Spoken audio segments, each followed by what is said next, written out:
So guys mirror book से 2016 का आज है आपका लास्ट सेट नंबर 46, जो कि है आपका एसएससी सीजीएल मेंस का ही 200 क्वेश्चन का पार्ट होगा, इसलिए आपका 5 पार्ट्स में ये फिनिश होगा। पहला क्वेश्चन देखिए, कह रहा है कि millions of Jews lost their किथ एंड किन इन हिटलर्स कॉन्सेंट्रेशन कैंप्स। ध्यान दीजिएगा,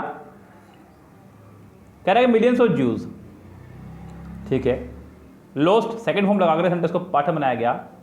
देयर प्लूरल पॉजेसिव, ठीक है, क्योंकि मिलियंस ऑफ ज्यूज उसने कहा है।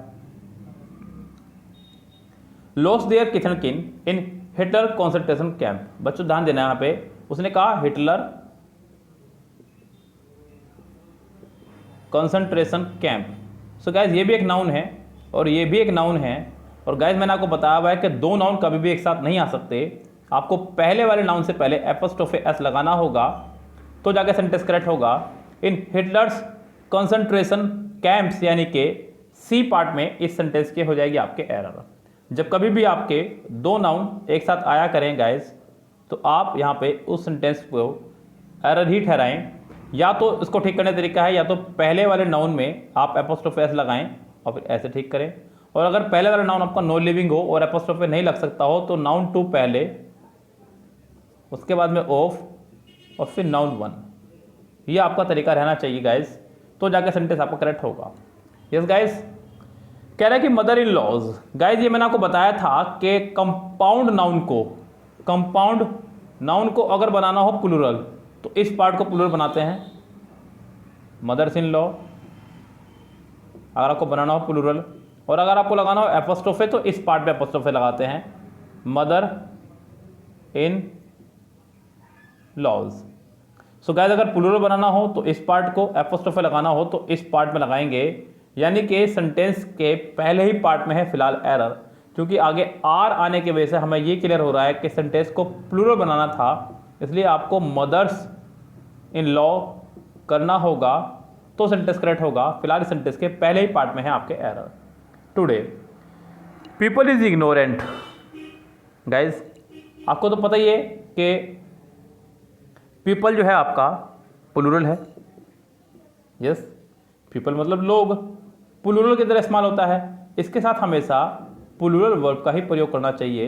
यहाँ पे इज नहीं आर होना चाहिए था। सेंटेंस के पहले ही पार्ट में है यहाँ पर भी error. I think so you have taken the right decision. I think so you have taken the right decision.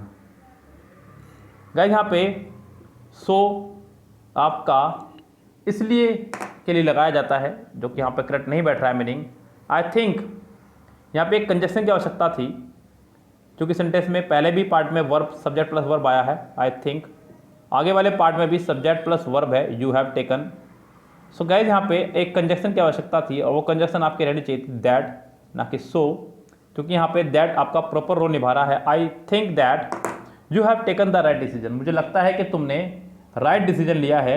Sentence कुछ इस तरह से ठीक होना चाहिए था गाइज। ओके गाइज, तो फिलहाल सेंटेंस के पहले ही पार्ट में हुई है यहाँ पे भी एरर। आगे बढ़ते हैं गाइज, क्या कह रहा है? कह रहा है कि when Albert stayed at the African jungle he choose. Guys यहाँ पे सेकंड फॉर्म का इस्तेमाल किया उसने सेंटेंस में, यानी कि सेंटेंस को पास्ट में लेके जा रहा है, तो कोई बात नहीं, फिर तो चलते आगे। He choose to put up with many invocations inconvenience such as wild animals and poisonous insects. So guys यहाँ पे वैन वाला पार्ट जो है आपका कंटिन्यूअस रहना चाहिए था, past continuous. When Albert was staying at African jungles, जब एल्बर्ट जो है अफ्रीकन जंगल में रह रहा था, ही चूज, उसने चूज किया, ये कहना चाहिए था। यानी कि सेंटेंस के पहले ही पार्ट में स्टेड की जगह वॉज स्टेइंग होना चाहिए था। सेंटेंस के पहले ही पार्ट में है आपके एरर। सेंटेंस नंबर 6 देखिएगा, I recall you telling me the story of the 7 which but I can't remember where or when. तो 6 सेंटेंस को कह रहा है कि I recall you telling me. अगर आप गौर करें गाइस, तो मैंने आपको प्रोनाउन के दौरान, प्रोनाउन का पूरा लेक्चर हमारा यूट्यूब पर पड़ा हुआ है। ये लेक्चर पेड ग्रुप का है, जो कि फ्री आपको हमने यूट्यूब पर प्रोवाइड कराया हुआ है। सो वहाँ आपको बताया था कि जीरंड से पहले कभी भी अगर कोई प्रोनाउन आपको लगाना हो तो वो सिर्फ और सिर्फ पॉजेसिव केस में रहेगा। जीरंड से पहले कभी भी कोई प्रोनाउन लगाना हो तो सिर्फ और सिर्फ पॉजेसिव केस में रहेगा। तो यहाँ पे यू की जगह आपको योर का इस्तेमाल करना चाहिए था। जितने भी जीरंड है गाइज, जितने भी जीरंड से मतलब जीरंड के साथ हमेशा पॉजेसिव प्रोनाउन का इस्तेमाल करें। माई, ओवर, योर, देयर, हिज, हर। अगर नाम हो तो नाम में भी आप एपोस्ट्रोफी एस लगाएं तो ज़्यादा फिट रहेगा वो आपको क्वेश्चन, यानी कि सेंटेंस के फिलहाल पहले ही पार्ट में है mistake. I was surprised when he hostage smile when the hostage smile as if she saw me before. मैं थोड़ा सरप्राइज था जब उसने मुझे देखा और हंसने लगी। एज इफ यानी कि अभी थोड़ी देर पहले मैंने आपको कंडीशन सेंटेंस नाम का चैप्टर पढ़ाया है, यूट्यूब पे ही पढ़ाया है आपको मैंने ये। एज इफ का मतलब जैसे कि, तो कंडीशन को शो करता है। इसके बाद वाला पार्ट एक कंडीशन के साथ में बनेगा आपका। As if she saw me नहीं, एज इफ के साथ में या तो आप लगाते हैं as if plus subject plus verb plus noun, या तो ये स्ट्रक्चर रहेगा, या फिर subject plus had plus third form, had plus third form. तो यहाँ पे ही हैड सीन होना चाहिए था सेंटेंस में एज इफ के बाद वाला part. So as if she had seen me before, यानी कि सेंटेंस के सी पार्ट में है फिलहाल error. Each one of his sisters were hard working. Guys pronoun के दौरान भी मैंने आपको बताया था ये बात कि जितने भी आपके डिस्ट्रीब्यूटिव प्रोनाउन हैं, each, every, either, neither, none, anyone, anybody, nobody, somebody, जितने भी हैं आपके ये, इनके साथ हमेशा सिंगुलर वर्ब का इस्तेमाल किया जाता है। आपको यहाँ पर वर्ब की जगह वोज का इस्तेमाल करना था तो आपका ये सेंटेंस करेक्ट रहता। फिलहाल इस सेंटेंस के अगर देखा जाए तो बी पार्ट में है error. His need for affection stem from his father's long absence. Guys 9 sentence में आप देखिए ध्यान से, यहाँ पे कह रहा है कि his need for affection. So guys यहाँ पे हिज नीड आपका एक सब्जेक्ट की तरह इस्तेमाल हुआ है। फॉर अफेक्शन को कट कर दीजिएगा क्योंकि ये प्रपोजिशन के बाद का पार्ट है। अब इसके बाद जो वर्ब है वो आपकी आई है स्टेम। अगर सब्जेक्ट आपका सिंगुलर है तो वर्ब भी आपके सिंगुलर होनी चाहिए थी, जो कि नहीं है। वर्ब आपके सिंगुलर तब बनती है जब आप उसमें एस या ईएस लगा दें। तो आपको यहाँ पे स्टेम की जगह स्टेम्स करना था, तब जाके आपका काम चलता, यानी कि सेंटेंस के फिलहाल बी पार्ट में है आपके एरर। ओके गाइस, चलिए आगे बढ़ते हैं। कह रहा है कि due to his negligence he failed in the examination.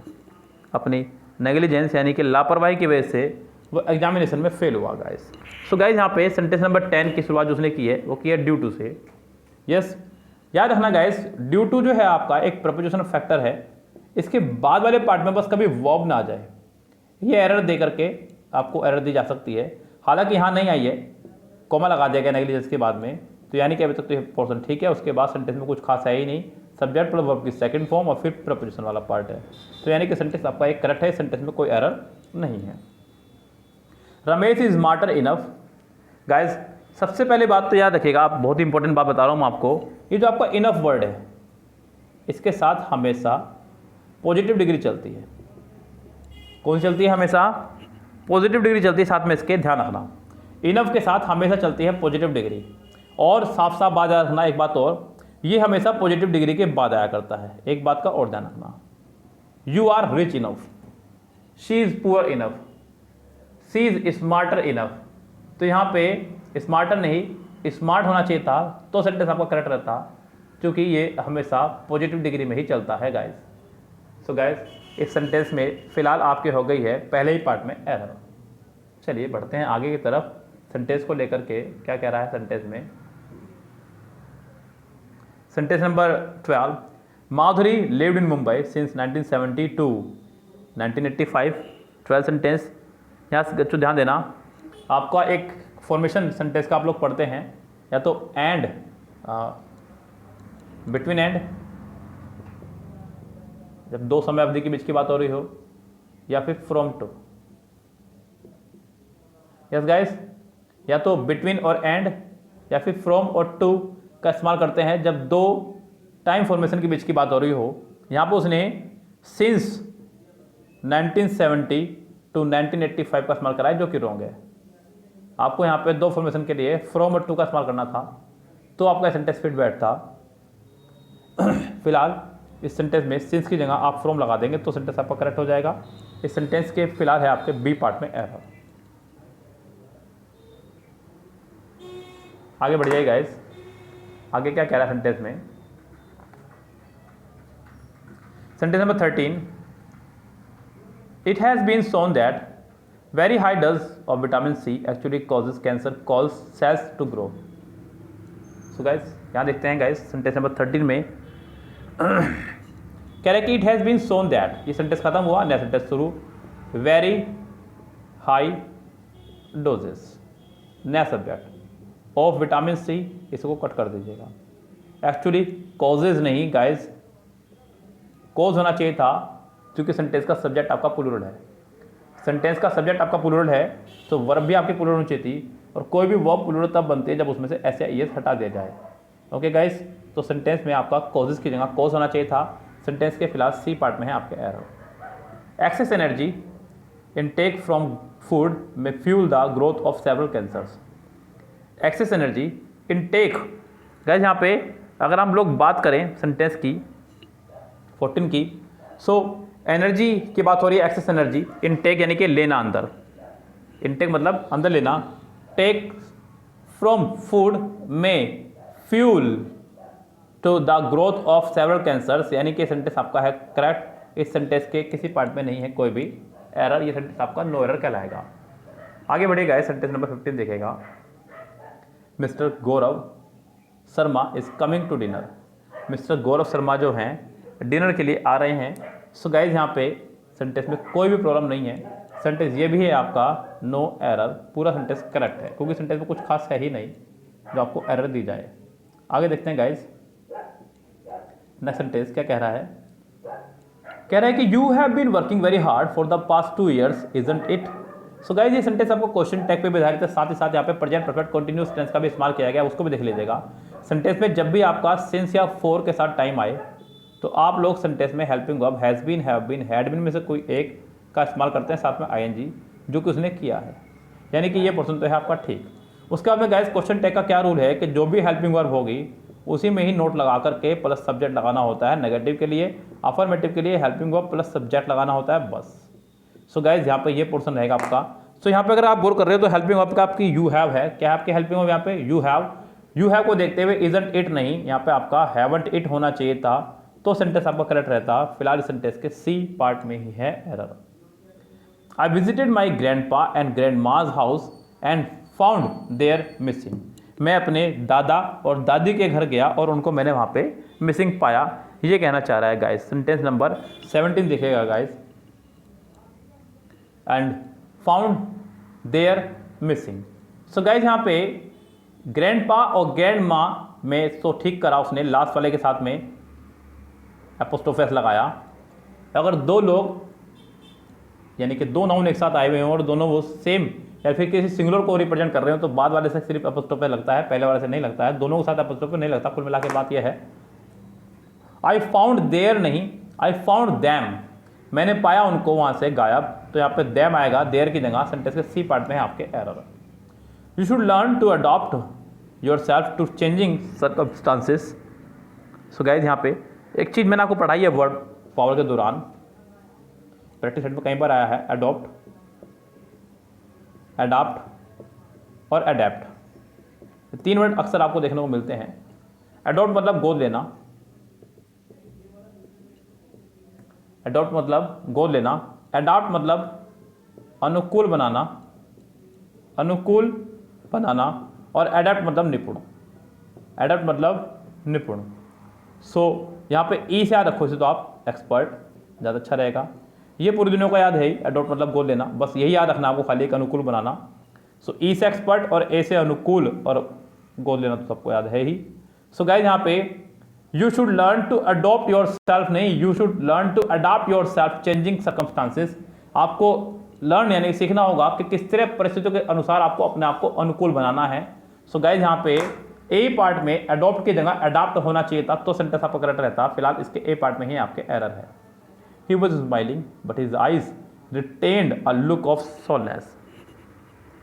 So guys, यहाँ पे 19 सेंटेंस में कह रहा है कि he was smiling, वह हंस रहा था, but his eyes retained a look of soreness, लेकिन उसकी आंखों से लग रहा था कि वो थोड़ा सा जो है सोनलेस मतलब अकेला पड़ा हुआ है। सो गाइज इस सेंटेंस में, सेंटेंस नंबर 19 में जो एरर रहेगी वो आपकी रहेगी sentence number part number C में। He was smiling but his eyes retained a look of solemnness. तो गाइज यहाँ पे SOLEMN सोलम, बस इसी से काम चलेगा। सी में नेस की जरूरत नहीं है, तो यहाँ पे सी पार्ट में है आपके error. I shall go by the 3 o'clock train. मैं 3 बजे की ट्रेन से जाऊँगा, यहाँ पे कहना चाह रहा है। तो यहाँ पे जब आपने 3 o'clock कह ही दिया है तो आपको यहाँ पे एपोस्ट्रोफे लगाने की जरूरत नहीं है। पहला कारण तो ये कि डबल एपोस्ट्रोफे कभी नहीं आया करता है कि सेंटेंस में, और क्लोक के साथ आपको वैसे भी एपोस्ट्रोफे नहीं लगाना है, बिकॉज क्लोक आपके नॉन लिविंग थिंग्स है। नॉन लिविंग के साथ में कभी भी एपोस्ट्रोफे एस नहीं लगाया करते हैं। सो गाइस यहाँ पे इसके इसी पार्ट में हो जाएगी एरर। ओके, चलिए बढ़ते हैं आगे। क्या कह रहा है सेंटेंस में 20 में 20 सेंटेंस ही था, ये कंप्लीट हुआ। 21 से 25 तक भी आपके ग्रामेटिकली ही बेस्ड क्वेश्चन है, थोड़ा सा वोकेबलरी का भी यूज़ किया गया है। With the amount of conflicts in the world a third world war is dash. पहला वर्ड है आपका एमिनेट, EMANATE, बाहर आना। उससे नेक्स्ट है आपका एमिनेंट, EMANANT। एमिनेंट का मतलब यहाँ जो फिट बैठ रहा है मुझे तो अच्छे से याद नहीं है इसका मीनिंग, आप लोग चेक कर लीजिएगा डिक्शनरी में, इसको माफ़ी चाहूँगा। उससे अगला वर्ड है इमिनेंट, प्रसिद्ध, जो आपको पता ही होगा गाइस। और जो लास्ट है आपका वो है इमिनेंट, IMMI, यानी कि तुरंत जो घटित होने वाला हो उसके लिए। तो यहाँ पे आपका 21 का आंसर फिलहाल की स्थिति को देखते हुए मेरी राय में हो जाना चाहिए डी करेक्ट। यस गाइस, तो 21 का आंसर हो जाएगा आपका डी प्रॉपर। आगे चलते हैं गाइस सेंटेंस नंबर 22 पर। चलिए, कह रहे हैं कि the traditional way of saying that you feel fine is to say that you are dash. यानी कि जो ट्रेडिशनल वे है कहने का, यस आई एम फाइन, इसका मतलब है कि you are all right, you are all correct, you are all good, you are all right. So guys यहाँ पे सेंटेंस में 22 में आपका आंसर हो जाएगा ऑल राइट। सो 22 का भी आंसर हो जाएगा डी करेक्ट। आगे बढ़ते हैं। The army has been dash to be ready to control the floods. Army को डैश किया गया है फ्लड को कंट्रोल करने के लिए। सो यहाँ पे गाइस पहला वर्ड है अलर्ट, चौकन्ना, वार्न मतलब चेतावनी देना, अवेकन जगाना, वांटेड मतलब चाहना। तो 23 का आंसर हो जाएगा गाइस पहला ही करेक्ट, अलर्ट कर दिया गया उनको। The relation between the Indian PM and the US president is perfectly dash, is perfectly cordial, cordial मतलब मित्रवत। यस, तो इसका आंसर हो जाएगा आपका D correct. Never dash met any girl so beautiful. Sentence की शुरुआत आपकी हुई है नेगेटिव वर्ड से। जब किसी नेगेटिव वर्ड से सेंटेंस की शुरुआत होगी तो हेल्पिंग वर्ब उसके तुरंत बाद ही आना चाहिए। सो यहाँ पे सेंटेंस में हेल्पिंग वर्ब आपकी हो जाएगी डिड, लेकिन नहीं, अगर हम लोग डिड शुरू में लगाएंगे तो आपका यहाँ पे मैट सेकेंड फॉर्म जो कि रॉन्ग हो जाएगा। सो अब आपके पास ऑप्शन बचता है सिर्फ और सिर्फ ए, आंसर ए होगा हैव आई, क्योंकि थर्ड फॉर्म यहाँ पे फिट बनी रहेगी, इसलिए सेंटेंस का आंसर हो जाएगा ए करेक्ट। ओके गाइस, सो यहाँ मैं इस सेट को यहीं फिलहाल स्किप कर रहा हूँ। नेक्स्ट पार्ट में 26 यानी कि वोकेबलरी से आगे बढ़ेंगे, क्योंकि अभी मैंने इसका सिर्फ ग्रामर पोर्शन फिनिश किया है। ग्रामर पोर्शन इसका फिनिश हो चुका है 25 क्वेश्चंस का। 26 से आगे देखते हैं कितना इसका पोर्शन बढ़ेगा आगे। इसका 4 पार्ट अभी और बनेंगे तो ये आपका फिनिश हो जाएगा, क्योंकि उसके बाद मुझे 1997 से 2012 तक का भी वीडियोस आपको देना है। और गाइस ये आपका फिनिश हो चुका है। इसके बाद में आप लोग 1997 से 2012 वाले बैच में ज्वाइन हो जाएं, क्योंकि आपके लिए बहुत फायदेमंद रहेगा। इस तरह से आप पूरा MBA अपना कंप्लीट कर चुके होंगे। 22 साल का MBA जब आपके पास कंप्लीट होगा तो आप बेफिक्र होकर के एग्ज़ाम के लिए जा सकते हैं। आपको जरा भी इस बात का डर नहीं होगा, खौफ नहीं होगा कि एग्ज़ाम में क्या होने वाला है, क्योंकि आप लोग MBA पूरी तरह से कंप्लीट अपनी कर चुके होंगे। ओके गाइस, सो फिलहाल मेरी आपको सलाह रहेगी कि आप लोग फटाफट से इसको फिनिश करके अपना उस बैच को ज्वाइन करें, अपनी फीसेस वगैरह अपनी पे करें, सबमिट करें, जिससे कि मैं आपको उस बैच में ज्वाइन कर सकूं। तो फिलहाल बच्चों चलते हैं, लेते हैं आपसे विदा। Goodbye, have a nice day.